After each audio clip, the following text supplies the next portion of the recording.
Dear students, so till now we have seen the analysis of indeterminate beams using strain energy and consistent deformation method. Now we are going to analyze frames using the same approach.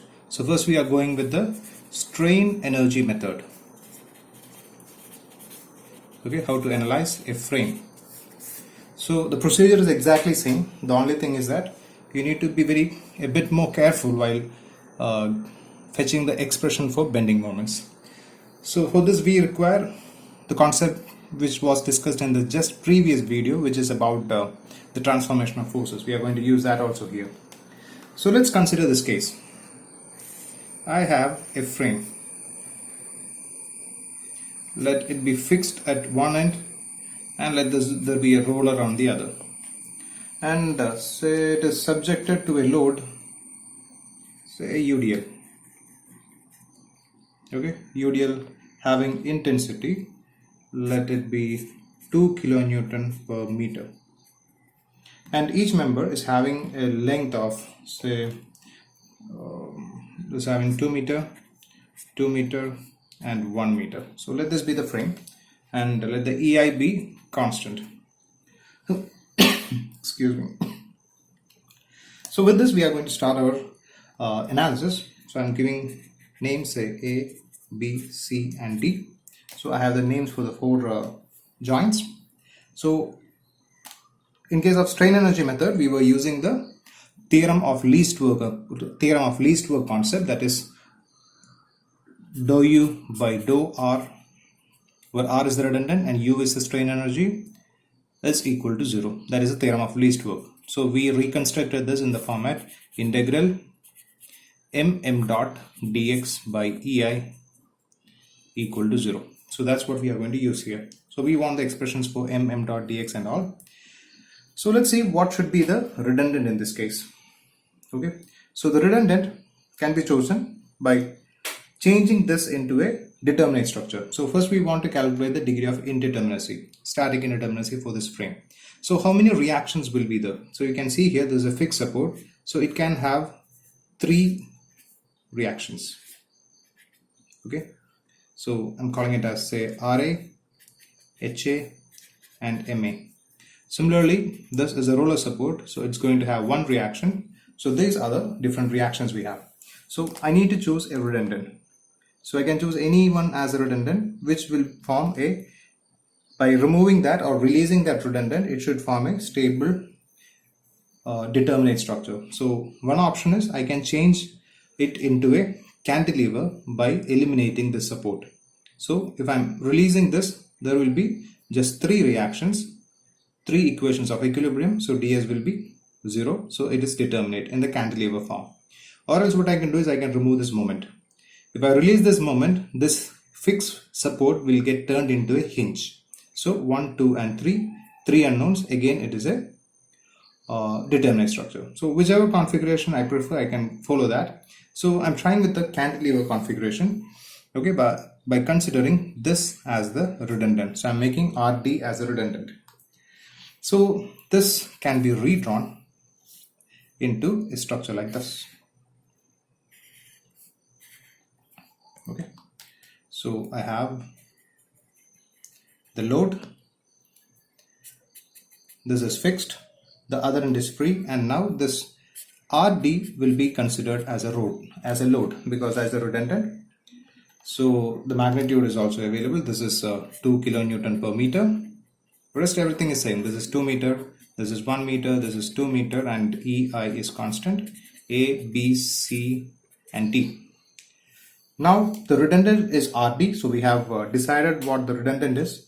So we have the theorem of least work as dou U by dou RD equal to 0. So this m dot is basically m dot equal to dou M by dou RD. So that's it. Now we just need to prepare the table by considering different segments, integrate, and we'll get the final answer. So we are directly jumping into the table. So for that we need the segments. How many segments are required? We need to decide on that. So I'm writing the contents of the table: S, E, L, O, M and M dot. Okay, That's done. Now about the segments. So you can see here, if I take a section anywhere in here, okay, like from this point C, the CD segment I'm considering, anywhere, I just have the same expression for bending moment, okay, only this load. So I can take a segment here. So I'm considering this as segment 1, okay, and if I'm looking to the right, the expression will be RD times whatever distance this section is. So a single segment is enough. So segment 2, and this I'm considering as segment 3. Okay. So I have 3 segments. I'm starting with the segment 1. So EI value, we have it as EI. Okay, this is segment 1. Limit is, this is, so I need to consider the origin first. So what should be the origin?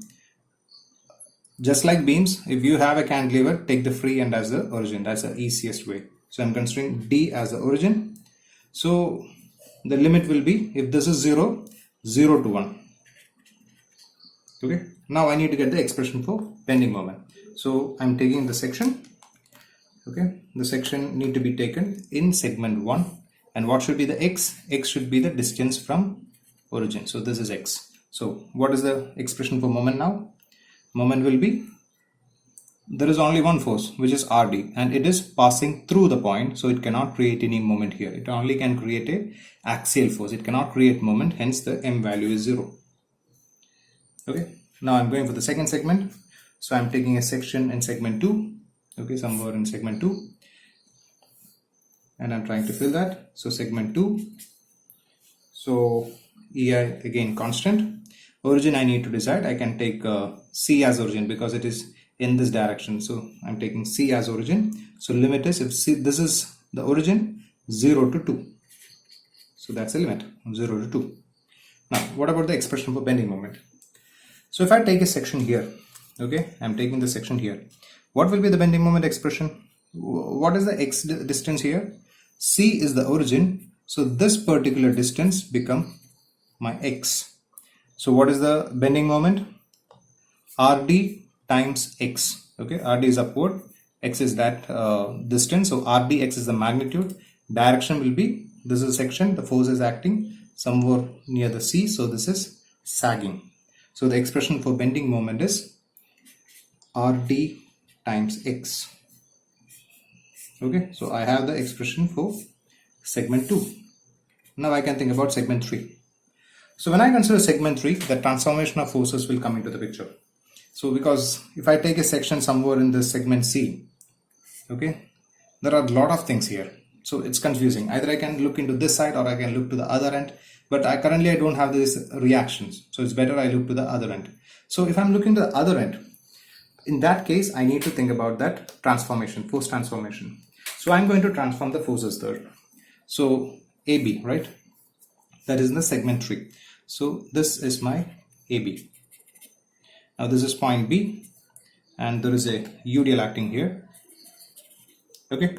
So when I transform, what are going to be the forces? So I'm taking the point here. So what are the forces on the right side? So there is a force upward. So that I need to apply here, RD. Then there is no horizontal force. So that's fine. No horizontal force. Then this RD can create a moment. Okay, this RD will be creating a moment at this point, and that moment will be RD times 2 because this distance is 2. So RD times 2, okay, RD times 2 is the moment that is getting generated at this point due to this RD. And you can see that it is in the anti-clockwise direction. So I am having a moment 2RD here. And then what I have is this as 2 kilonewton per meter. I need to take a section in segment 3. So that's a section. Now I need to decide the origin, which is the preferred origin. The preferred origin is this because it is now like a cantilever. So this distance can be considered as X. Now let's fill the segment 3 table. So EI is constant. So EI itself. The limit is from B is the origin, what I'm considering. So 0 to 2 because this is having a length of 2 meter. So 0 to 2. Then what about the expression for moment? So I need to consider everything that is there in all the forces in the system. So now I'm looking to the origin side. So this is X. this RD is not going to generate any moment because it is passing through this point, so which means it can only create an axial force, no bending moment. So this RD can be ignored in the bending moment expression. Then there is a moment 2RD.